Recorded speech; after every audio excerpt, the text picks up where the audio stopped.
আজকে আমার লাইফে ইম্পর্টেন্ট একটা দিন, আর এই ইম্পর্টেন্ট দিনে ভাবছি তোমাদের সাথে ইম্পর্টেন্ট কিছু কথা শেয়ার করা যাক। আবেগ মানুষের সবচেয়ে বড় স্ট্রেংথও হতে পারে, আবার সবচেয়ে বড় উইকনেসও হতে পারে।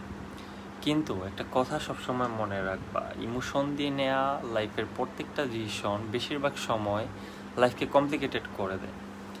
যখন তুমি বেশি খুশি থাকো আর বেশি রেগে থাকো অ্যান্ড সব থেকে বেশি কষ্ট পাও বা কারোর প্রতি বেশি অ্যাটাচমেন্ট ফিল করো, তখন তোমার জাজমেন্ট আর রিয়েলিটি এক জায়গায় থাকে না। তখন মন যা বলে তাই ঠিক মনে হয়। কিন্তু লাইফে মনের ইচ্ছা দিয়ে তো চলে না, লাইফে চলে রিয়েলিটি আর কনসিকুয়েন্সেস দিয়ে। টেম্পোরারি ফিলিংসের জন্য পার্মানেন্ট ডিসিশন নিও না কখনো, কারণ একটা ভুল ডিসিশনের ড্যামেজ অনেক সময় বছরের পর বছর বয়ে বেড়াতে হয়। সেই সময় মানুষ বুঝতে পারে যে একটা মিনিটের ইমোশন তার কত বড় লসের কারণ হয়ে গেছে। So be emotionally aware but never be emotionally control. কারণ যারা নিজের ইমোশন কন্ট্রোল করতে পারে না, তারা পরিস্থিতি কখনো কন্ট্রোল করতে পারে না। আর যারা পরিস্থিতি কন্ট্রোল করতে পারে না, তারা লাইফের ইম্পর্টেন্ট চ্যাপ্টারগুলোতে বারবার ধরা খেতে থাকে।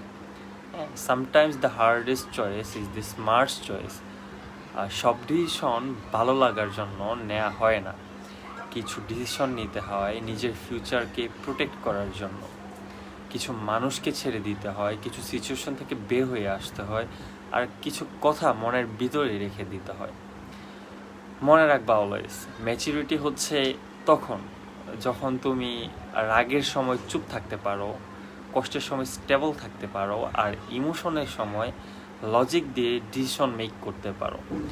লাইফে সাকসেসফুল হতে হলে হার্ট থাকবে অ্যান্ড ইমোশন থাকবে, ফিলিংস থাকবে, কিন্তু স্টিয়ারিং হুইলটা সবসময় তোমার ব্রেইনের হাতে থাকতে হবে। না হলে ইমোশন ড্রাইভ করবে আর অ্যাক্সিডেন্টের দায়িত্ব তোমাকেই নিতে হবে। সো আরেকটা ভিডিও নিয়ে আসবো নেক্সট টাইম। সবাই ভালো থাকো, সুস্থ থাকো। আল্লাহ হাফিজ।